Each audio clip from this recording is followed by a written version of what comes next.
case briefs, and so much more. LSData's got what you're looking for.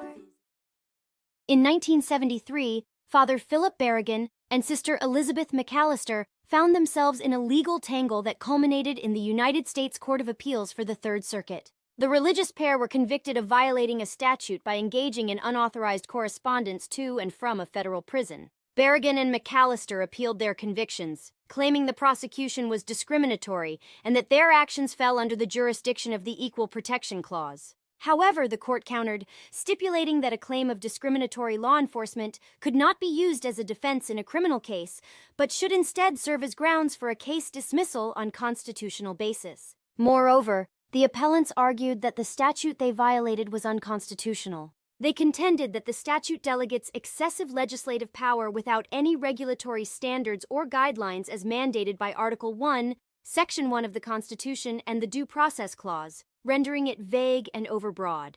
Additionally, Berrigan and McAlister suggested that their prosecution was discriminatory and selectively targeted them.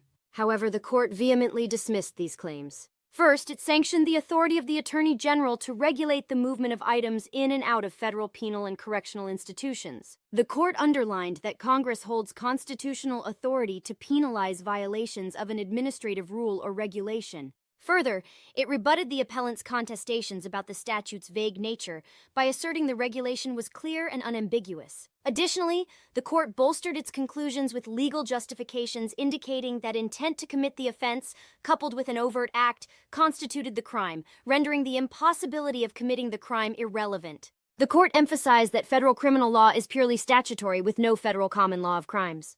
While upholding Berrigan's conviction on one count, the court did overturn both appellants' convictions on multiple other counts due to insufficient evidence. The government, it noted, had failed to demonstrate the requisite external circumstances necessitated by substantive law. Consequently, certain convictions could not stand, the court decided, until Congress detailed intent, act, and conduct as the offensive attempt in a new law, regardless of the legal impossibility.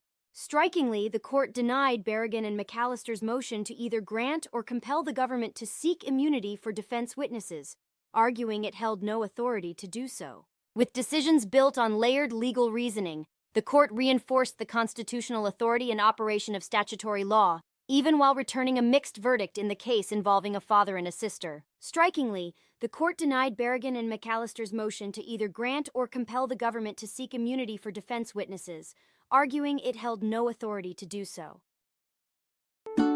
Case briefs, and so much more.